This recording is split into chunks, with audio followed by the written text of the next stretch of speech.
We're here in Healdsburg where we have your holiday wine guide all wrapped up. I'm sitting down for a fireside chat with Bill Konrad here at Madrona Manor. And I got to be honest, I feel like I died and went to holiday heaven, Bill. This is fabulous. Thank you. Thank you very much. And that's what most people think when they come here. It's a little bit of a little magical this time of the year. Everything you see here with all the decorations and everything that's around, my wife does it basically all. And she's been doing that ever since we got here. And she has a couple of helpers now. She has a couple of elves that help her. The biggest thing is we have the Dickens dinners. And I will say that from the previous owners, we did continue something that they started a few years before we were here. We've now, Trudy and I, are now here for about 13, 14 years. And the spirit in this Christmas thing of the Dickens dinners, where we do a Dickinsonian type meal. But the key is that we have carolers, professional singers, who literally love singing while you're having your meal. In between courses, they roam and they sing Christmas carols. And people love it, and we love listening to them, and it's definitely a win-win situation. Sounds like a win-win. And you're right in the heart of wine country, which is, of course, magical in and of itself. Yes, Sonoma County and Healdsburg is a great place to live and have a business. It's a feeling, it's a concept. It's what we've referred to as an all boats rise area.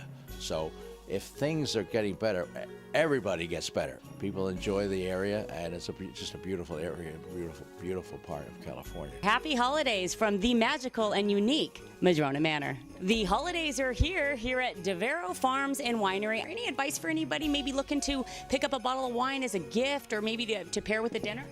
Well, I think the most important thing is to remember that, wine is an ingredient in a meal. And so you want a wine that is going to be balanced. It's not going to be the loud guy in the bar. It's going to be the one you really want to sit down and talk to. We've worked really hard to try and make our wines that way. We've got 3 sitting up here. The Sangiovese is actually what we planted first, and that's this wine. When you taste it, you're going to notice a little bit of restraint in the mouth. That's great with food. We also make this is our Rosso di Bea, which is a blend of Sangiovese and a very rare varietal called Sagrantino that we grow. And there's only 250 acres of Sagrantino in Italy. We're one of a handful of people outside of Italy who are growing it. And it is, if you talk to a knowledgeable sommelier and you say Sagrantino, that's why grapes were invented. Wow. You're not pouring us that one, are you? Phenomenal. We only made 700 bottles and they're gone. And then we have a new wine that we're just introducing, which is from Juan's Vineyard. And this is a late harvest Moscato. And again, a fascinating, natural yeast, food-friendly wine. We get the same question about, well, which olive oil should I use? What's the best olive oil? That's actually the question we usually get. What's the best olive oil? Yeah. The answer is there isn't one. You have different oils for different purposes. A really robust oil, think of pairing it with robust flavors. Your hearty soups and hearty pastas. And if you have a delicate olive oil, well, think of more restrained flavors like a butterleaf lettuce or a delicate fish. You might want that oil with it. I've never done an olive oil tasting on cam before. What do? You stick our finger in? No. See, uh-oh. In a professional tasting, you're given the oil in a blue snifter. Your first judging is done on your nose alone, and then you take it in your mouth with the little air.